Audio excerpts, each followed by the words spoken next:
The title of my ethnographic experience is The Shape of Secondhand to Come. Backstage fright. The anxiety of being somewhere I felt I had no business being in started to hit incredibly hard as I sat in my car in the Goodwill parking lot. It's just Goodwill, bro. Just go inside and look around. Really not that hard, I think to myself, trying to pump myself up. Beyond all of the racing thoughts in my head about whether or not I'm going to look stupid walking around the store, to if my project around thrifting was even a clever idea, what got me to step out of my car and start my project was how my passion of jazz, improvisation, and self-expression could relate in any aspect to the thrifting experience I was about to embark on. I opened the front door of the store and was met with both a cold feeling and a looking environment that initially felt rather stringent and inflexible. The door felt cold, the floor felt cold, even with my shoes on, and employees and shoppers had an aloof presence to them. All of the clothing sections were firmly placed in their intended spots, and the miscellaneous items like couches, plates, and microwaves were shoved to the back. For a Thursday afternoon, it felt very busy to me. There are a lot of, and I'm gonna scoot right behind you real quick, my bad, coming from my end at nearly every section of the store I went to. But the lack of acknowledgement from others of those movements made me feel invisible, which was an interesting feeling. I felt this way until my interaction with a young and seemingly impatient boy who complimented me on my Timberland boots. "They look like my dad's worker boots," he said, staring at my shoes. "Thanks, little dude. Maybe your pops can get you some kicks like these for Christmas or something." "Oh, good idea. Thanks," he says, turning away to return back to his mother, who was carefully scanning and dissecting every shirt she sees on the rack individually. While it was one of the quickest interactions I had recorded during my experience in total, I felt more comfortable moving forward with my project after the exchange because the conversational ice was broken. I no longer had the anxiety of worrying about what my first interaction in a thrift store would be, and that weight of the pressure was released off my shoulders. My project felt achievable. Graphic T-skirt, improvisation. In jazz, a musician's creativity is on full display when they start their solos. In my experience, the sudden rush of excitement and uncertainty during these improvisations make the relentless process of practice and development worth it. And for Bree Marshall, similar fulfillment is reached through thrifting. I met Bree in Rams Rack, a much warmer and inviting store compared to Goodwill, though it felt more compact inside because of its smaller building size. I initiated talking with her after overhearing a conversation with her friend about her graphic T-skirt progress, which both intrigued and confused me so much that I genuinely wanted to learn more about her project. In our interview, I learned that she's a senior who switched majors from apparel design to graphic design to avoid burning out her passion of making clothes. I know myself enough to understand that when I get burnt out of something, I'll drift away from it for good, and I didn't want to lose that, she tells me.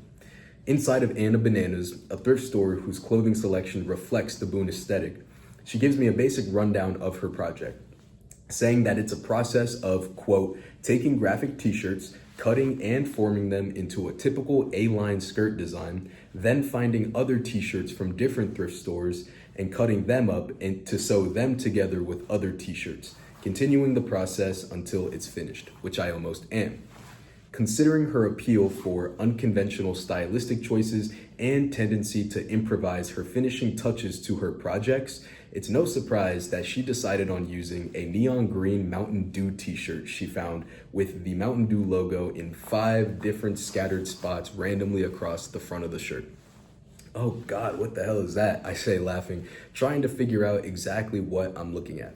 "Yeah, this thing's really ugly, but I love Mountain Dew and I know exactly where my skirt could use their logo. I mean, it's not every day you go into a thrift store and you see this beauty," she says, laughing, dangling the dreadful t-shirt like she's showing it off to people.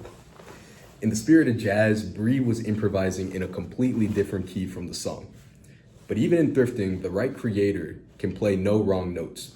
Like watching a musician find their rhythm, experiencing someone gain fulfillment through thrifting and creation has helped my understanding of how deeply a single garment can resonate with someone, no matter how ugly it is. Ruby Rewritten, self-expression. I had a conversation with my friend Jack about this project and how it was going. He loved the idea, and he helped me get in contact with his friend Ruby, who he often goes thrifting with. We messaged each other a couple times prior to our interview, where we eventually settled on going to Off the Rack for our conversation. My first impressions of Ruby in person were that they had a defined taste and style that distinctly resembled the quality of clothes being sold inside Off the Rack. It's a very modern and youthful looking store where the clothes are less wallet friendly compared to the other thrift stores I went to. The physical quality of the pieces in the store certainly matched the prices though, so it didn't seem unfair in my eyes. While most of the clothes were not secondhand or donated, Ruby mentioned that they have traded and sold shoes in this spot before, being that they were once an avid sneakerhead who had a pretty respectable collection at the peak of their passion. Ruby, a transgender man, has an important connection with Off the Rack, specifically with their store's clothing options. As a trans man, it's been hard for me to express my true self in general, but I recognize clothes as a direct extension of myself, and this store holds pieces that feel the most like me, and I'm really thankful for that. But my wallet isn't, they say, laughing. Ruby recalled a difficult early stage in their expression journey, saying that while they once took all of their time and energy to dress mainly to be seen as male to everybody, they now dress simply for themselves and their own self-expression. Jazz has no rules, but beginners often try to sound right for the listener, quietly narrowing their own visions in the process. But when the focus shifts from pleasing others to honest expression, confidence naturally follows. I realized that clothing works the same way. As once you start to dress for yourself, you reclaim ownership of your own inventiveness. You wear the clothes, rather than the clothes wearing you. The beat goes on, survival. My final field experience took place during my second visit to Goodwill. It felt similar to my first visit, but the older crowd made the space feel calmer and less hectic. Midway through, I ran into Richard, who spends much of his time at the hospitality house near my home. I had met Richard before when he helped me fix my car after it got broke down outside of the shelter.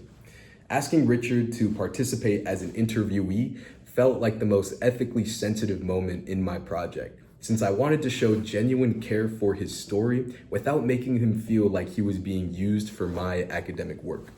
But by approaching him with compassion and real interest, he recognized that I valued his time and experience, and he agreed to be interviewed. Richard has struggled with homelessness since he was living in Pittsburgh in 1996, when he worked for Goodwill just to afford clothes for the brutal winters. He recalled a severe snowstorm where the only protection he had came from Goodwill. I had 2 puffy jackets, about 6 pairs of gloves and mittens, 1 pair of snowboarding pants, 2 warm beanies, and 2 or 3 large blankets. It was all I could afford, but it was survival. He contrasted this with his experience as a Goodwill worker, where he helped ship unsold clothes away, presumably to be burned in landfills that contribute heavily to Earth's air pollution. It was pretty hard to swallow the fact that I was contributing to that as a worker, but I had and still have bigger fish to fry, so I didn't really focus on it too much. I mentioned that 92 million tons of textile waste are produced each year, according to the United Nations Environmental Program, and later connected this dissonance to the contradiction that avid thrifters may feel between sustainability and their constant engagement in buying and selling secondhand clothing. Jazz was born from communities who had little choice but to turn oppression into expression and survival into sound. I had always associated improvisation with freedom, choice, and creativity. But through Richard's story, I learned that improvisation can also be a requirement, a daily strategy for navigating a world that isn't built for you in mind. In that realization, I found a deeper sense of humility, recognizing the ways that I had taken both expression and stability for granted. As a result, thrifting became more than a practice in my perception. It became a quiet parallel to the same resilience that first gave birth to the genre I love so dearly. Final course, reflection. I entered this project with limited interest in clothes and thrifting, and even less awareness of the emotional and cultural power behind it. What began as simple observation practice evolved into a deeper understanding of how clothing can function as art, identity, and survival.